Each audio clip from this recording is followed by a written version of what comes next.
Welcome back to the I'm Healing podcast, where we review all healing solutions for the soul. I'm your host and healer, Iris L. Mendez of ILM Healing Solutions. Thanks for tuning in. Let's heal. Welcome back. I'm so excited to be back with you all and providing these episodes of the I'm Healing podcast. You can consider this season 2, episode 1. I took a little hiatus, especially during these times, as I help to essentially amplify my own voice and amplify those voices of, my Black and brown, beautiful kings and queens who are fighting the good fight currently. So I hope to be able to provide you with more healing solutions for the soul, especially for, my brown and Black brothers and sisters. So with that said, I do have a special guest here today. I have Maryann Andujar, and I'm excited that she is with us. So Maryann, thank you and welcome. Thank you so much. I'm really glad to be here. I'm glad to have you here. You are just a wealth of lots of knowledge here, and I'm going to hopefully touch on a little bit of everything that you provide, but I know that I'm not going to be able to do all of that, so why don't you go ahead and tell people, who you are, your services, and how they can find you. Thank you so much. So as you said, my name is Maryann Andujar. I am an artist and a Reiki healer, and I started doing this through the mandalas. Actually, they kind of led me to the Reiki path because I was healing, as we do here. And it kind of just took off from there. I started incorporating my Reiki into the mandalas and eventually started healing others, and I've just been able to kind of, as I've been healing, I've been helping others heal. So it's been a really great experience for me. Awesome. Thank you for sharing that. Now, for the beginner, for someone who's never heard of the word mandala, can you just tell us a little bit about what that is, or even how you got introduced to mandalas itself? Yes. The word mandala actually means circle. Tibet. I don't know how to Tibetan. I think that's it. But it means circle, and it's like an exact representation of Earth, of life. Like it's everything. You can literally break down anything in life into a mandala. And it just represents, the multiple layers that we have. It represents our growth as human beings, as part of something bigger than us. It expands just like we do, just like our knowledge does. And what it did for me, and you can, like if you look up Carl Jung, he did a lot of work on this, and I know a lot of people still use mandalas for therapy. It allows you to, like, as you're drawing a mandala, it allows you to kind of like exercise your demons, if you will.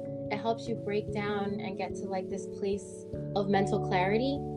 And I didn't do it knowing that that's what was going to happen. I actually started drawing mandalas because I was coloring them in, like, those little apps where you color. Yeah, the adult coloring books and things like that. Exactly. Mm-hmm. There was one specific mandala that I spent like a really long time. I think it was months. I spent coloring it, and I just got really detailed. And after I was done, I was like I felt like I wanted more, and I was like, you know what? I'm gonna try to draw this mandala. And I've never considered myself an artist or anything. And so I started to draw this mandala, and I just kept going. And at the time I was in a really dark place, like a really, really dark place. And somehow I started taking the steps to, I was living over by you, right? Like in Cherry Hill and stuff.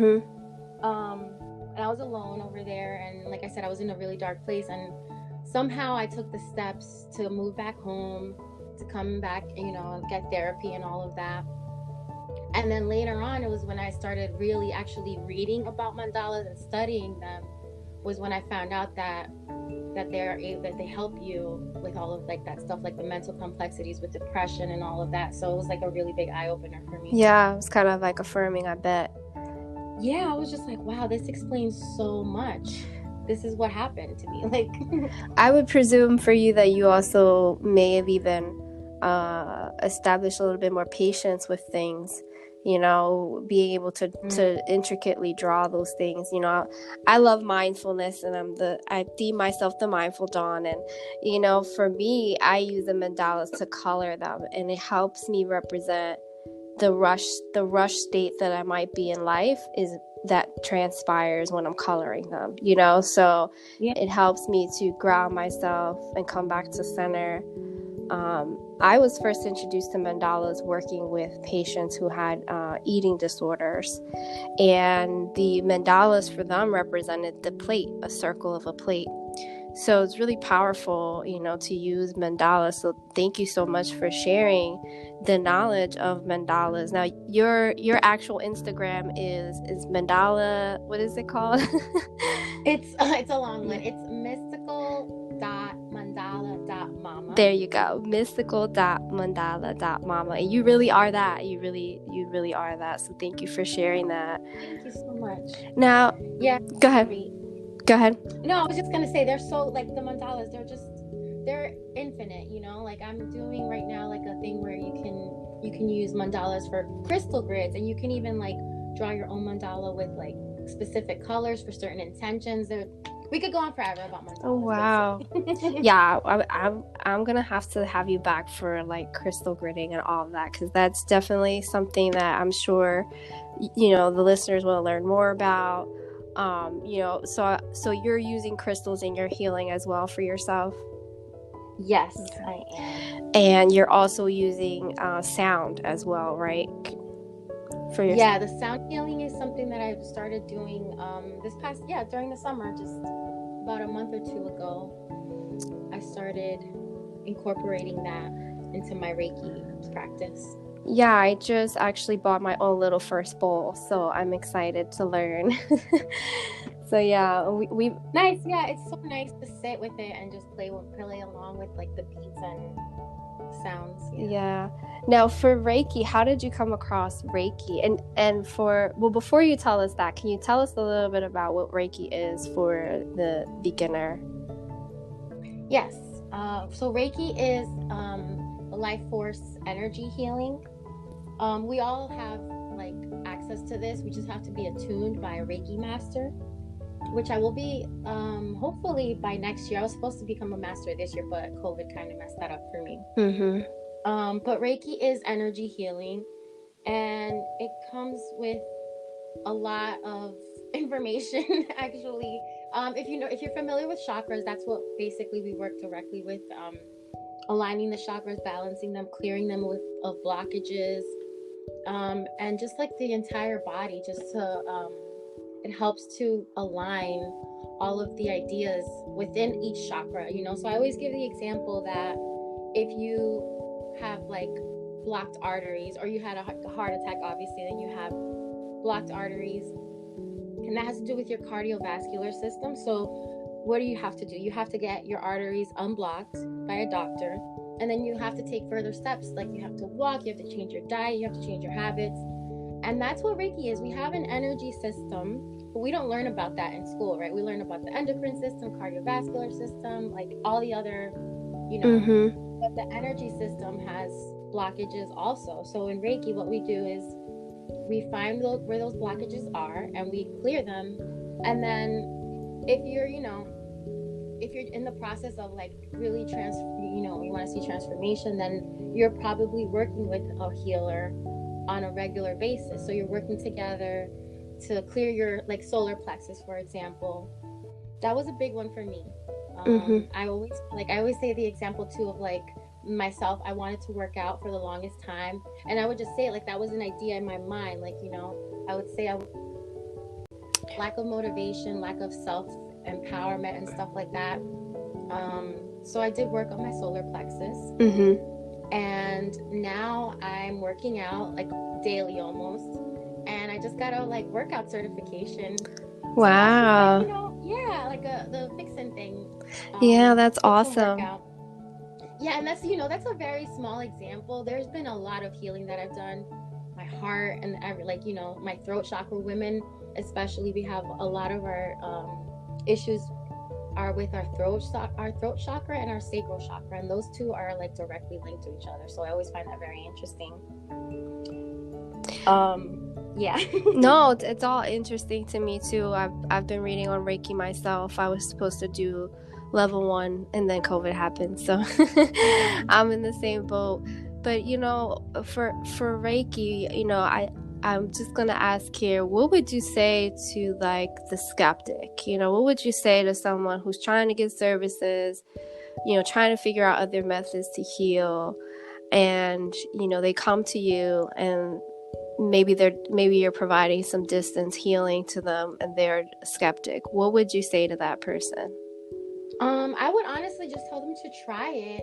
It's I find that skeptics tend to be more skeptic when it comes to talk about angels and like spirits and stuff like that. Mm-hmm. But when you kind of get into the breakdown of it, like the energy, the flow of energy, and I guess kind of get more scientific with it, mm-hmm. then they kind of are more open to it. But I would really just tell them, just try it. I'm really open to working with people that are skeptics, and I'll do like a little mini session for them. Yeah. But if you're not open to receiving it, I have had people that I could tell that they were really trying, but deep down inside, I could feel that the energy that was not getting to them, like they were blocking. They were closed. Yeah. Mm-hmm. And that's where you have to be honest with them at the end and be like, listen, I tried. I did my best. I had to take a few steps back. Right. But I would just, I would say keep trying it and just try to have a more open heart. I know that it's really hard for people to meditate, but that's another thing that really helps. Is setting intentions. Mm-hmm. Even I tell people sometimes, set an intention, write it down, like what you want to come out of this experience. Yeah, and I'll share my first distant Reiki healing session was actually during the pandemic. As you know, this podcast is a COVID creation.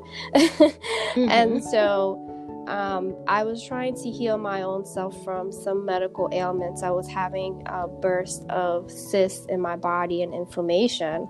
Oh, wow. And I went to a distant Reiki healing person. She, had this sale online, and she's all the way across the country in California, and I opted into her sale and did the healing session. She had very minimal information about me. She only had my Instagram handle, if that, and she really didn't have any information about me for me to have come out of it.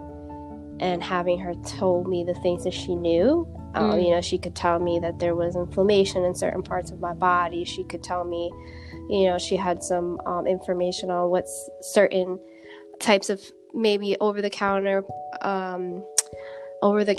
vitamins that I should be looking into. So it was really, really powerful for me. And I actually took that information and used it alongside my own medical providers. And I know on the previous episode, I had talked about using Ayurveda as well as a way to help me guide and heal myself.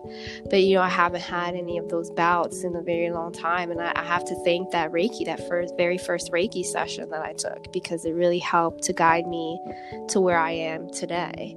So yeah. It's truly powerful thing. So, and even in our so Maryann and I are part of a group and it's just a bunch of like-minded women, and I'm so grateful for Maryann for bringing me to these women and allowing me to be a part of this group and exchange energy. But even in that group, we meet for the full moon, and happy full moon. We meet for the new moon, and just kind of manifest and let go of things. And I think that throughout those sessions, you also send out a little bit of healing too as well. So can you tell me a little bit about how that is for you, and as a healer yourself, are you doing it for yourself and the people that you're around, or what's your system?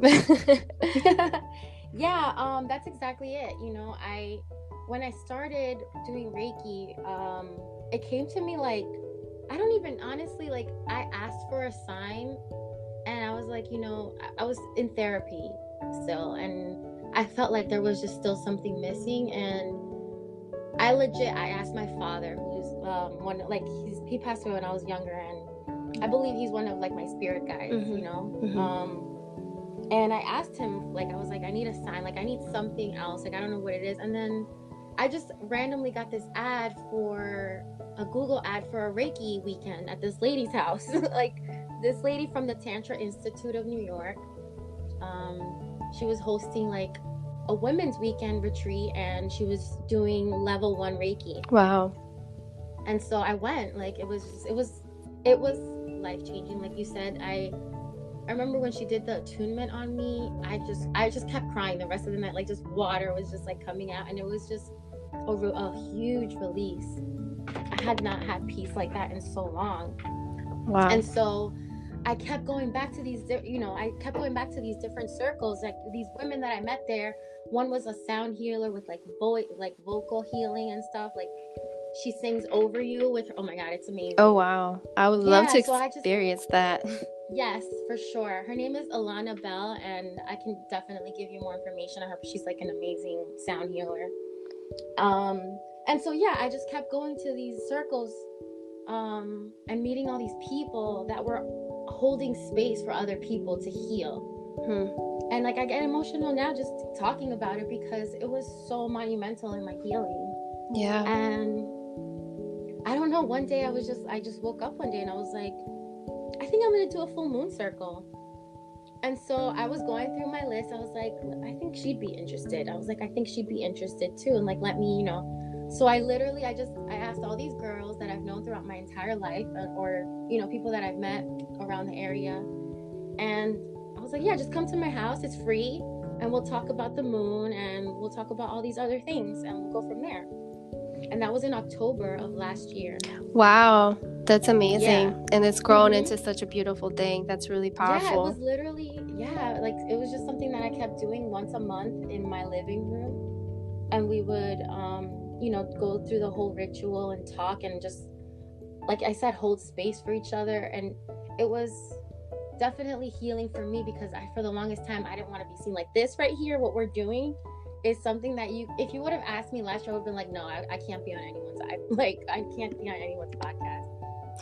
But it has, the circle, it has really opened up a lot of healing for myself, for others.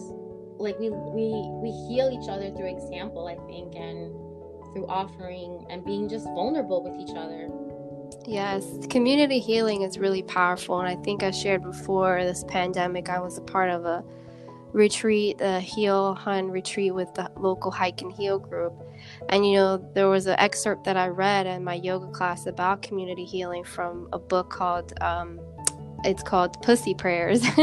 Oh my God, I have that book. Oh, I love that book. Yeah. Yo, that's so crazy. I'm looking at it right now. Yeah, there's an excerpt in there where she talks about community healing and how we really should be holding space for one another and being able to have these types of talks and conversations.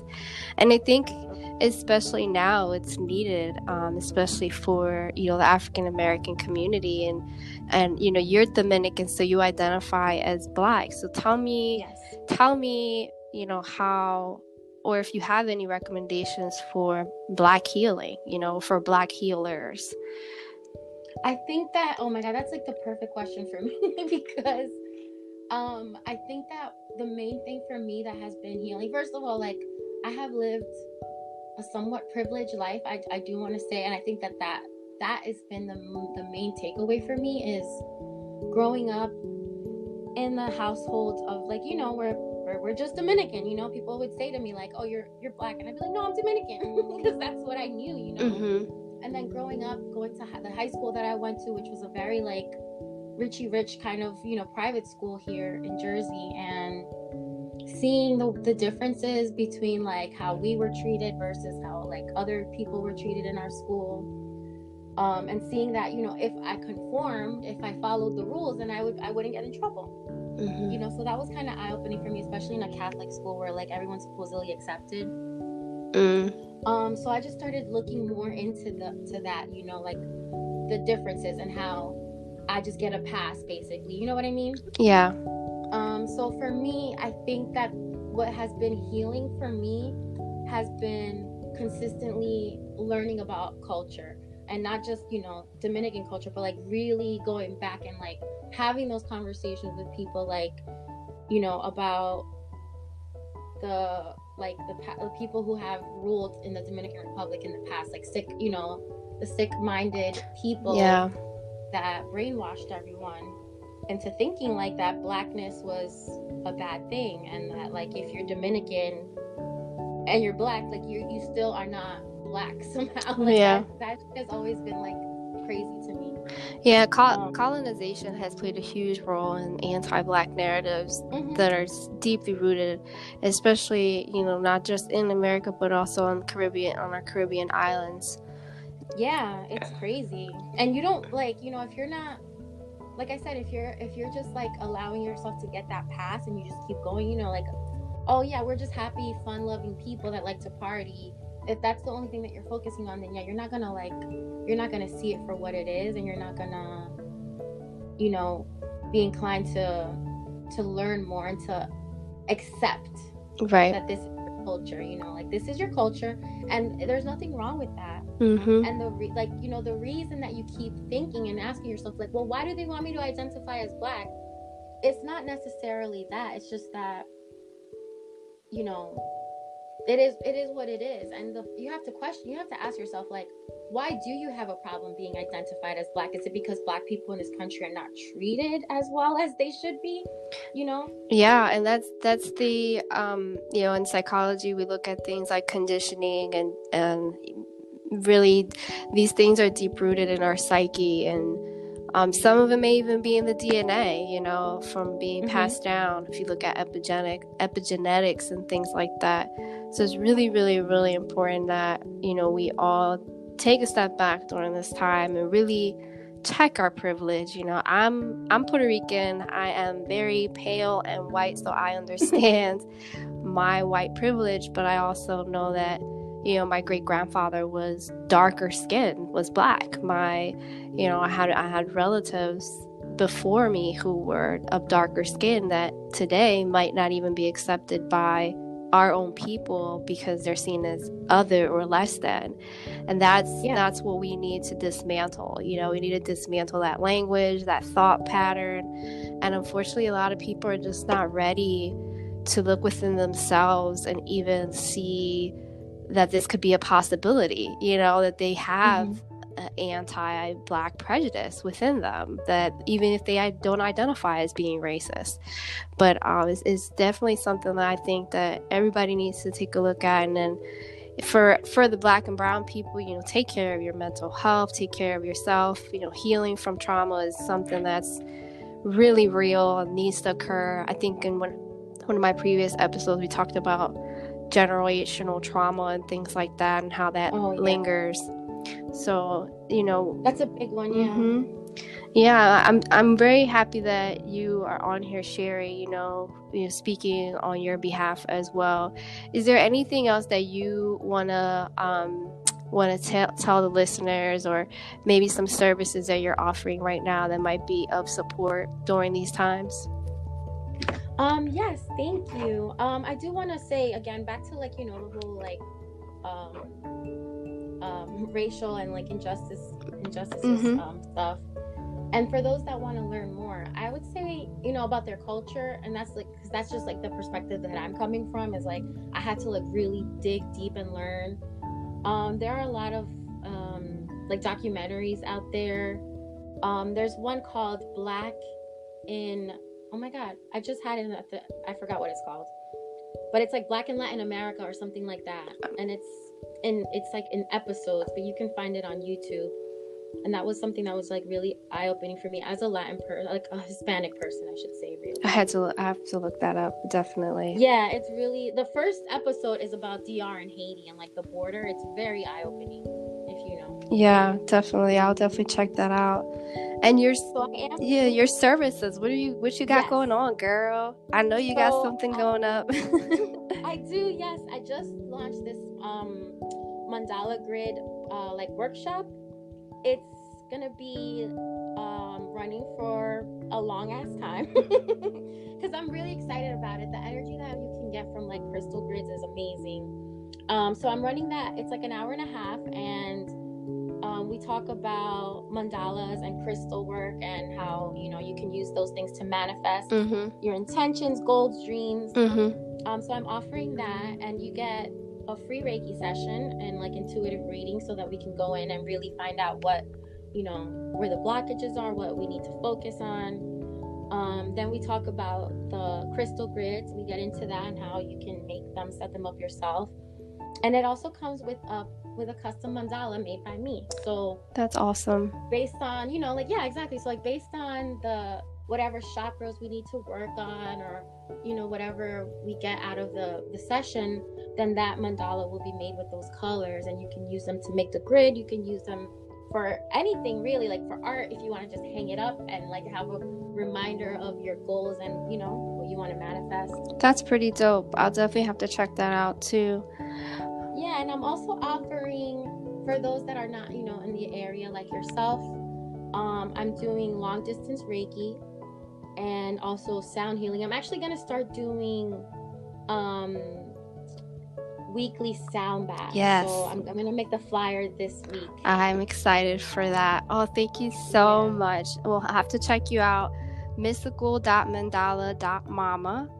And thank you guys all for tuning in. Maryann, thank you for being here.